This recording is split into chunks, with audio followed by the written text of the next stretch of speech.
हरियाणातल्या यमुनानगरमध्ये एक धक्कादायक घटना घडली आहे। 27 वर्षीय एका युवतीने आपली आई आणि धाकट्या भावाची हत्या घडवून आणली।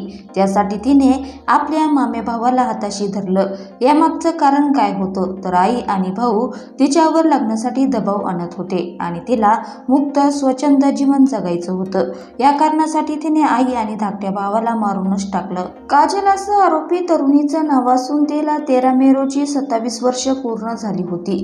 तिची आई मीना आणि धाकटा भाऊ राहुल तिच्यावर लग्नासाठी दबाव आणायचे। तिला मात्र मुक्त जगायला आवडायचं। ती मुलांसारखी बेधडक जगायची, टी शर्ट जीन्स असेच कपडे घालायची। हेही आई आणि भावाला आवडायचं नाही। त्यामुळे विश्वकर्मा मोहल्ला इथे राहणाऱ्या कृष ह्या 18 वर्षाच्या मामे भावाला हाताशी धरून तिने त्या दोघांना जीवनातून उठवलं। तिने कृषला लालूच दाखवली की हत्या केल्यानंतर त्याला आजीचं घर मिळेल, शिवाय त्याला 50,000 रुपये देखील देईल। कृष तिच्या जाळ्यात अडकला आणि त्याने दोघांना ठार केले।